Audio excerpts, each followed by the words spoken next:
오늘 주시는 말씀은 여호수아 1장 8절과 9절 말씀입니다.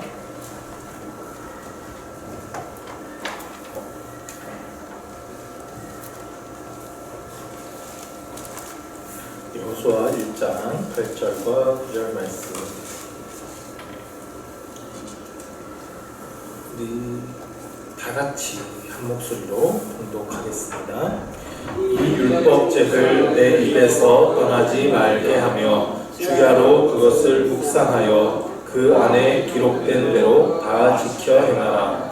그리하면 내 길이 평탄하게 될 것이며 내가 형통하리라. 내가 내게 명령한 것이 아니냐. 강하고 담대하라. 두려워하지 말며 놀라지 말라. 내가 어디로 가든지 내 하나님 여호와가 너와 함께 하느니라 하시니라. 구역 예배 은혜 이렇게 잘 들으셨습니까? 네. 오랜만에 구역들이 모이셔서 또 새롭고 반갑고 그랬을 것 같습니다. 우리 성경 읽기표대로 하면 이제 여호수아 읽고 계실 텐데 오늘은 신명기와 여호수아 두 성경을 좀 간단히 정리해 보려고 합니다. 이스라엘 백성들은 이제 가나안 땅의 코앞까지 왔어요. 요단강의 동편 모압 평지입니다. 그래서 여기서는 이제 요단강을 건너가면 바로 가나안 땅이 나옵니다. 그런데 모세에게는 이 가나안 땅이 허락되지 않았습니다.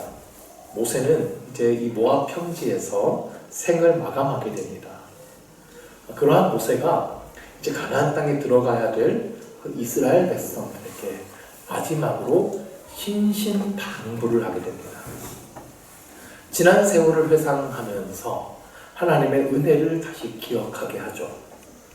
하나님께 불순종했던 그 부모 세대의 역사, 그로 인한 광야의 40년의 세월을 기억하게 하고요. 다시 한번 하나님의 말씀에 순종해야 된다는 것을 결단하게 하는 그 모세의 마지막 설교가 신명기입니다. 그래서 신명기의 이 신자가요, 거듭 신자예요.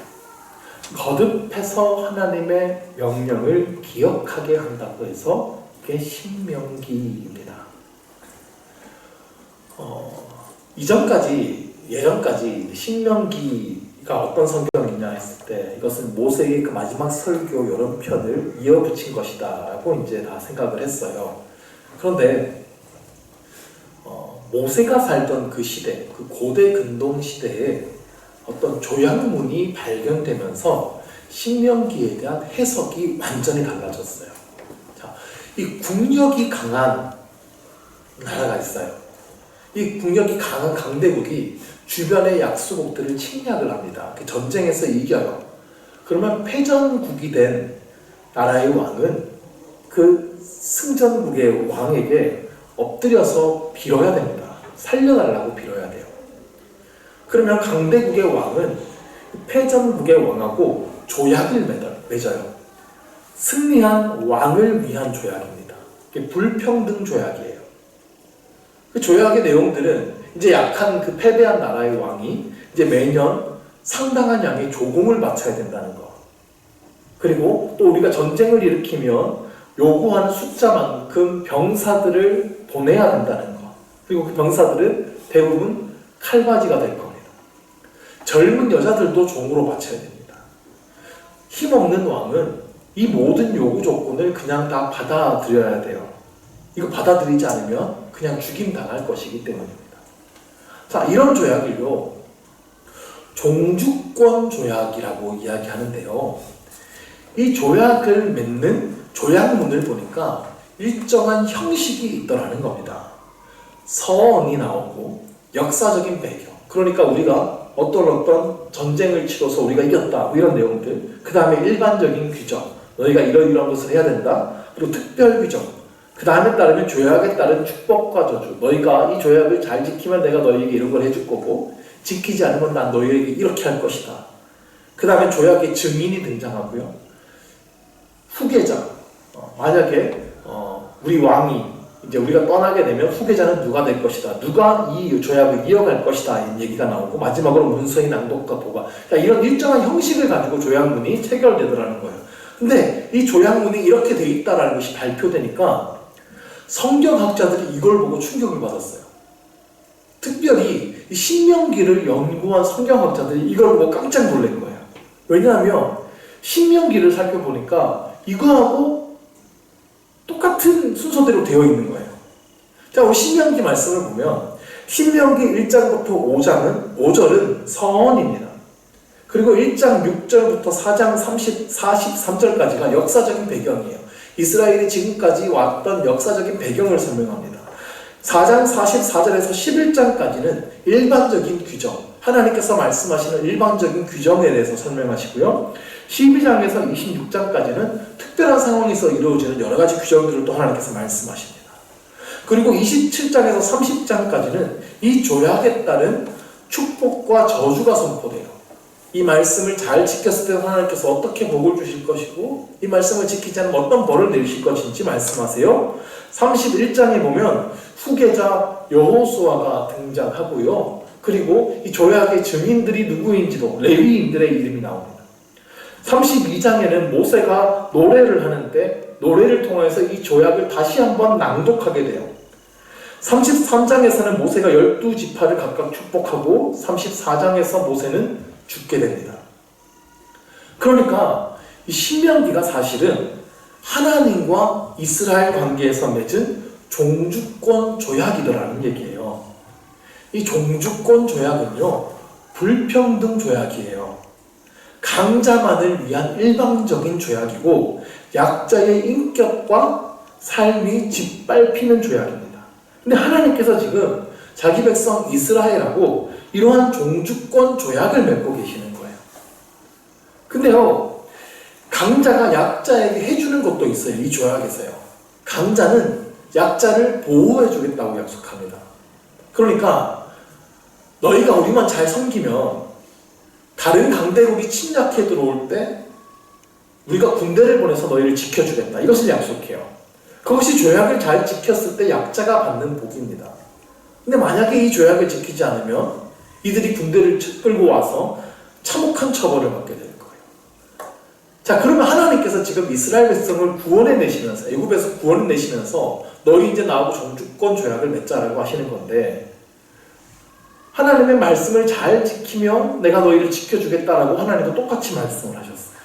그럼 하나님이 지금 이 이스라엘 백성에게 요구하시는 내용을 뭘까요? 일반적인 종주권 조약에서 강대국은 물질을 바치게 하고 남자와 여자들을 바치게 하고 아들과 딸을 바치게 하고 이렇게 합니다. 그런데 하나님께서 이 조약에서 요구하시는 것이 이거예요. 오직 하나님만을 섬겨라. 그러니까 너희들 일주일에 하루는 꼭 쉬어라. 살인하지 말아라. 간음하지 말아라. 도둑질하지 말아라. 이웃을 해하지 말아라. 하나님께서 요구하시는 게 이런 거예요. 아니, 그러면 이스라엘 백성들이 이런 걸 하면 하나님께 어떤 유익이 있습니까? 우리가 일주일에 하루 쉬는 게 누구에게 유익이죠?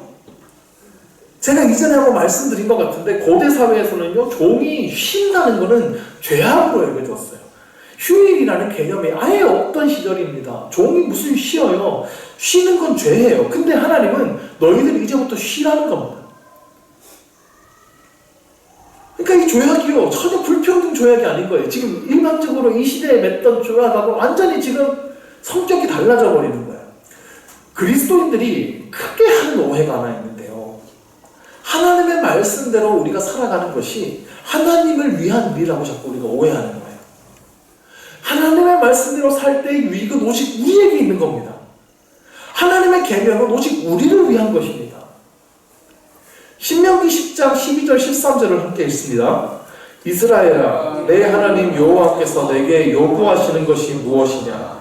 곧 내 하나님 여호와를 경외하여 그의 모든 도를 행하고 그를 사랑하며 마음을 다하고 뜻을 다하여 내 하나님 여호와를 섬기고 내가 오늘 내 행복을 위하여 내게 명하는 여호와의 명령과 규례를 지킬 것이 아니냐.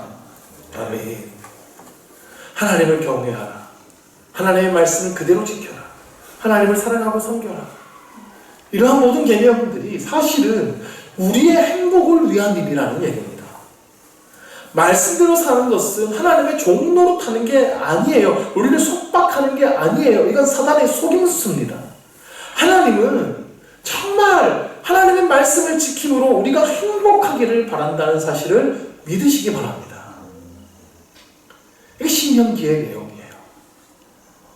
종주권 조약인데 사실 우리를 속박하는 조약이 아니라 우리에게 행복을 주시기 위한 조약, 철저히 우리를 위한 조약의 말씀을 주신 거예요. 자, 그럼 이제 여호수아 말씀으로 넘어갑시다. 이 모세의 뒤를 이어서 이제 여호수아가 지도자가 되었습니다. 여호수아는 이제 가나안 땅을 정복하러 들어가야 돼요. 여호수아 입장에서 생각해 보면 여호수아가 얼마나 떨렸을까 싶습니다. 위대한 지도자였던 모세의 뒤를 이어서 이제 지도자 역할을 해야 돼요. 그리고 이제는 가나안 땅에 들어가서 수많은 전투를 치러내야 됩니다. 이거 할 수 있을까? 두려울 텐데. 그런 여호수아에게 하나님께서 말씀하시죠. 오늘 우리가 읽은 말씀을 하나님께서 약속으로 주셨어요. 율법책을 내 입에서 떠나지 말게 하며 주야로 그것을 묵상하여 그 안에 기록한 대로 다 지켜 행하라. 그리하면 내 길이 평탄하게 될 것이며 내가 형통하리라. 내가 내게 명령한 것이 아니냐. 강하고 담대하라. 두려워하지 말며 놀라지 말라. 내가 어디로 가든지 내 하나님 여호와가 너와 함께 하느니라. 그러니까 말씀을 묵상하고 그대로 지키라는 겁니다. 그러면 네가 형통할 것이라고 약속해 주십니다. 말씀만 잘 지킨다면 어디로 가든지 하나님께서 함께 하실 것입니다. 두려워할 이유가 없는 거예요. 여호수아는 이제 이 말씀을 붙들어야 되는 겁니다. 가나안 땅을 차지해야 된다는 것은 여호수아가 꾼 꿈이 아니고요. 이스라엘 민족의 간절한 소원도 아니에요. 이건 하나님께서 그들에게 주신 약속이에요. 하나님께서 그렇게 하시겠다고 약속하셨어요. 하나님은 먼 옛날 아브라함에게 이 땅을 내 자손에게 주겠다 약속하셨고요. 그리고 이제 여호수아를 통해서 그 약속을 성취하고자 하시는 거예요. 그러므로 여호수아는 이것을 믿어야 되는 거예요. 하나님은 반드시 약속을 지키는 분이라는 사실을 믿어야 됩니다. 네. 내가 이걸 어떻게 잘해가지고 이루어가겠다 이런 게 아니라 하나님이 오래전부터 약속하셨으니 이것을 이제 나를 통해 이루실 것이다. 하나님이 하실 것이다. 이걸 믿어야 돼요. 중요한 건 내가 자꾸 내가 그 약속을 믿고 붙드는 겁니다. 하나님은 반드시 약속을 지키십니다. 문제는 우리가 그 약속을 자꾸 못 믿는 거예요. 자꾸 하나님의 길에서 떠나는 것이죠. 그러므로 하나님의 말씀을 그대로 지키기만 한다면, 이 약속을 굳게 믿고 붙들기만 한다면 형통할 것이라고 하나님이 다 하실 거니까요. 거듭 말씀하시는 겁니다. 여호수아는 이제 이 말씀을 붙들고 가나안 민족을 멸절해야 됩니다. 가나안 민족은 한 사람도 빠짐없이 다 죽이라고 말씀하셨어요. 의문이 있을 수 있죠. 하나님 왜 이렇게 폭력적이신가? 왜 그 사람들 다 멸하라고 하시나? 좀 용서해주고 잘못했다고 빌며 그냥 같이 좀 살고 가장 좋게 사는 게 좋은 일 아닌가? 이런 생각이 들 수 있죠. 잘 알아야 되는데 이 가나안 족속은요 죄악으로 가득 찬 사람들입니다. 우상 숭배뿐만 아니라 성적인 타락, 도덕성도 완전히 무너졌습니다. 하나님께서는 이스라엘 백성을 통하여서 그들의 죄악을 심판하겠다고 말씀하셨어요. 그리고 그 땅에 거룩한 하나님의 나라를 이루려고 하십니다. 만약에 이스라엘 백성들이 가나안 족속을 그냥 남겨둔다면 그 가나안 족속의 죄의 습성들이 이스라엘 백성들을 죄악에 다시 빠뜨리게 될 것입니다. 그래서 한 사람도 남김없이 멸하라는 겁니다. 그래서 이 전쟁을요 성전이라고 불러요. 거룩한 전쟁이라는 얘기입니다. 그러므로 여호수아가 벌였던 이 전쟁은 특수한 상황이에요. 이 말씀을 근거로 해가지고 자꾸 전쟁을 합리화해서는 안 됩니다. 중세에 십자군 전쟁이 그랬어요. 그들의 전쟁을 성전이라고 부르면서 합리화했는데 그들이 얼마나 악한 행동들을 했는지 모릅니다. 우리도 적용할 때 나를 반대하고 교회를 반대하는 자에게 폭력적인 행동을 하면서 이게 성전이라고, 절대로 정당화될 수 없는 행동입니다. 여호수아의 전쟁은요, 죄와의 싸움이고 거룩한 삶을 위한 싸움인 거예요. 그리고 하나님의 약속의 성취를 의미합니다. 그러니까 나의 삶에 약속하신 하나님의 그 말씀이 내 삶에 정말 성취되기 위해서 우리가 어떠한 영적인 싸움을 싸워 나가야 되는지, 바로 여기에 주목하면서 여호수아서를 읽어야 우리가 여호수아를 바르게 해석할 수 있습니다. 자, 여호수아가 이제 요단강을 건너갑니다. 이 요단강은 사실 폭이 그렇게 넓지 않고요, 수심도 깊지 않은 강이에요. 그러니까 평소라면 이스라엘 백성들이 그냥 건너갈 수 있는 강입니다. 그런데 이스라엘 백성들이 요단강 앞에 도착했을 때 그때가 마침 우기였어요. 우기가 되면 강물이 불어납니다. 넘쳐납니다. 물살도 엄청나게 세집니다. 그냥 건널 수가 없어요. 근데 하나님께서는 그 요단강에 발을 들여 놓으라고 하세요.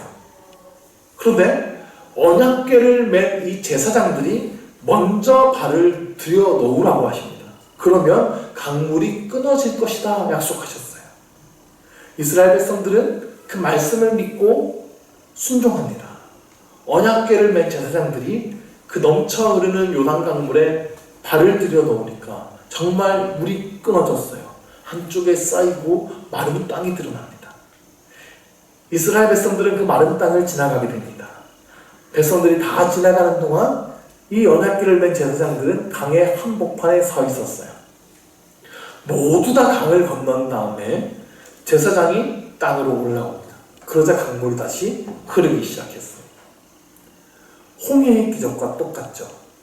차이점은 그때는 모세가 지팡이로 내리쳤지만 지금은 제사장이 말씀에 순종함으로 발을 들여 놓았습니다. 하나님은 모세와 함께 하셨던 것처럼 여호수아도 함께 계심을 이 기적을 통해 나타내신 겁니다. 그러니 담대하라는 것이죠. 여호수아는 이제 첫 번째 전투를 치르는데, 첫 번째 전투는 다 알다시피 여리고성 전투예요. 너무나 잘 아시는 내용이죠. 이 누구도 무너뜨리지 못했던 난공불락의 성 여리고인데 하나님은 여리고를 함락시킬 방법을 알려주시는데 이게 정말 이상했어요. 이스라엘 백성이 6일 동안 성을 한 바퀴씩 돕니다. 그리고 마지막 7일째는 7바퀴를 돕니다. 총 몇 바퀴를 돌았나요? 네, 13바퀴. 아우, 산수 잘하십니다. 자, 말씀대로 이렇게 성을 도우니까, 그리고 마지막에 소리를 지르자 성벽이 무너져 내렸습니다. 우와, 너무 신기하잖아요. 그럼 이제부터 이스라엘 백성들이 그렇게 생각할 수 있겠죠. 와, 이거 가나안 전쟁 너무 쉽겠는데? 가는 성마다 이렇게 성을 돌기만 하면 성이 다 무너지면 뭐 전쟁할 필요도 없겠네, 이렇게 생각할 수 있을 텐데요. 그렇지 않았죠. 이스라엘 백성들은 여리고성 전투 이후에 모든 전투들은 다 칼과 창을 들고 싸웠습니다. 그러면 왜 이 여리고성 전투만 이런 이상한 방식으로 하라고 하나님께서 말씀하신 걸까요? 이후에는 왜 이렇게 하지 않았을까요? 하나님은요, 이 여리고 전투를 통하여서 하나 알려주시려고 하시는 거예요. 앞으로의 모든 전쟁을 이렇게 하나님의 말씀에 순종하면서 하라고 가르침을 주신 겁니다. 칼과 창을 가지고 이제 앞으로 싸우겠지만 그 전쟁도 하나님의 말씀에 순종해서 그대로 할 때 하나님께서 승리를 주신다는 것을 믿어야 된다는 거예요. 하나님의 방식으로 하나님께서 주시는 승리를 취하라고 이렇게 알려주신 것입니다. 그리고 그들이 칼과 창으로 싸울지라도 이것은 하나님께서 주신 승리라는 것을 기억하게 하신 거예요. 이스라엘 백성들이요, 바로 그 다음 전투에서 패배하게 되어 아이성 전투였는데, 아이성은 아주 작은 성입니다. 그래서 이스라엘 백성들이 우리가 여리고 성도 이겼는데 아이성 저 정도야 뭐 쉽게 이길 수 있지, 그렇게 생각했습니다. 근데 예상치 못한 패배를 하고 말죠. 여호수아가 참 훌륭한 점은 이 패배 앞에서 하나님 앞에 바로 엎드렸다는 점입니다. 하나님 앞에 엎드려 보니까 그들이 패배한 이유가 나왔는데 그들이 하나님의 말씀을 그대로 따르지 못했습니다. 자, 여리고성 전투를 했을 때 이건 첫 번째 전투이기 때문에 하나님께서 명하셨어요. 여리고성에 있는 모든 전리품들을 불태우라고 말씀하셨습니다. 첫 번째 승리는 온전히 하나님 앞에 돌린다라는 뜻이었어요. 그런데 아간이라는 사람이 있었죠. 이 사람이 욕심이 나서 여리고성에서 귀한 보물을 가져다가 자기 집 장막 앞에다가 묻어두었습니다. 이 숨겨진 죄악 때문에 이스라엘이 패배했어요. 여호수아와 이스라엘 백성들은 이 아간을 처벌합니다.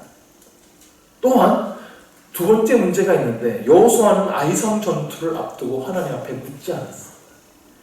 쉬워 보이니까 기도하지 않은 거예요. 작은 일이라도 하나님 의지하지 않고 하나님의 방법으로 하지 않으면 패배할 수밖에 없다는 사실을 하나님께서 가르쳐 주신 것입니다. 작은 죄악이라도 단호하게 물리쳐야 한다는 사실을 깨닫게 된 거예요. 우리도 그래야 됩니다. 내가 쉽게 할 수 있는 일 방심하지 마십시오. 작은 일 하나라도 기도하며 하시기를 바랍니다. 여호수아가 기도하지 않아서 또 한 번의 실수를 저지르게 되죠. 이스라엘 백성들은 가나안 땅 모든 민족들을 멸해야 된다 그랬어요. 누구와도 화친해서는 안 됩니다. 그런데 가나안 족속 중에 하나인 이 기브온 족속이 속임수를 썼어요.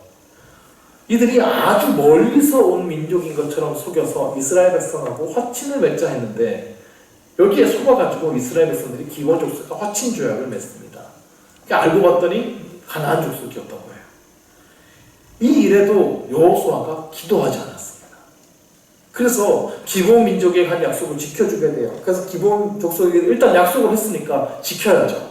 그래서 기브온 족속은 이스라엘 민족과 함께 살면서 여기서 이렇게 나무 지게 지는 자, 이런 사람으로 살게 됩니다. 여호수아가 이 두 번의 실수를 통하여서 뼈저리게 깨달았어요. 철저하게 하나님만 의지해야 되는구나.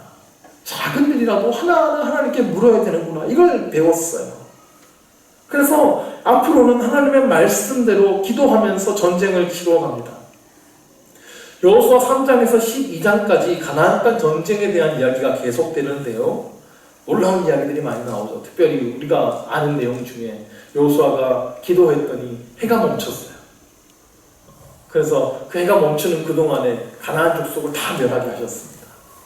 여호수아가 33번의 승리를 거뒀어요. 그리고 31명의 가나안 왕들을 물리칩니다.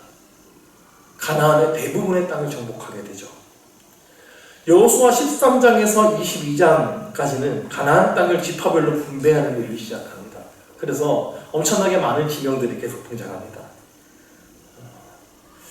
이들이 이제 땅을 나눠 가지게 되는데 사실 생각해보면요, 이게 참 까다로운 일일 것 같아요. 이 12지파들이 있고 많은 백성들이 있는데 이들에게 이제 땅을 나눠준다는 게 얼마나 까다로운 일이겠습니까? 가나안 땅 중에는 살기 좋은 땅도 있고 좋지 않은 땅도 있을 것이고요. 각자가 생각하기에 마음에 드는 땅들이 다 다를 겁니다.